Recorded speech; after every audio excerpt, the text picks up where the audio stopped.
दुनिया की सबसे गहरी झील में रहस्यमय बर्फ के छल्ले बनाने का कारण क्या है?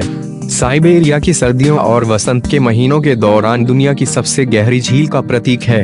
रहस्यमय बर्फ के छल्ले बर्फीले फसल चक्र की तरह लग सकते हैं, लेकिन वे किसी एलियन की गतिविधि, वायुमंडलीय परिस्थितियों या यहाँ तक कि जैसा कि पहले सोचा गया था, मीथेन का कारण नहीं है। बल्कि ऐसा प्रतीत होता है कि इन बर्फ के छल्ले के लिए लेक बैकल की मोटी बर्फ के नीचे पानी की गर्म घूमती हुई भंवर जिम्मेदार हैं, जिनमें से कुछ व्यास में 4 मील 7 किलोमीटर तक हैं और अंतरिक्ष से देखी जा सकती हैं, जो कि एक नया अध्ययन पाता है।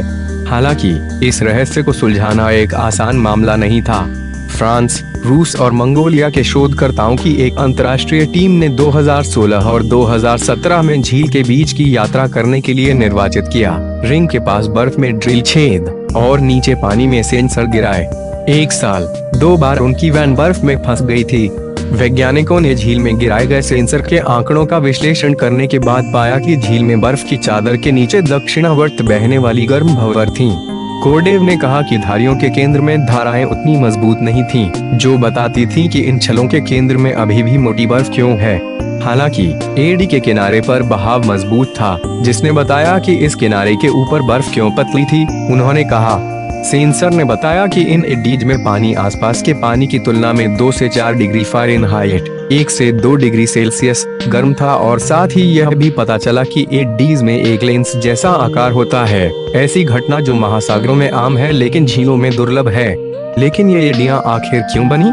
सेंसर के अनुसार, जिसे एक समय में 1.5 महीने के लिए पानी के नीचे रखा गया था, साथ ही थर्मल इंफ्रारेड उपग्रह इमेजरी, यह दिखाई दिया कि झील के जमने से पहले एडी प्रत्येक गिरावट का गठन करते थे। इसके अलावा बारगुजन की खाड़ी से पानी में बहने वाली तेज हवाएं उन्हें बनाने में मदद कर सकती हैं। ड्राइवर जो अपने वाहनों से जमी हुई झील को पार करते हैं, कौरव ने कहा कि जहां दरारें आसान होती हैं, रिंग खुद को जमीनी स्तर पर देखने में कठिन हो सकती हैं क्योंकि वे बर्फ से ढकी होती हैं।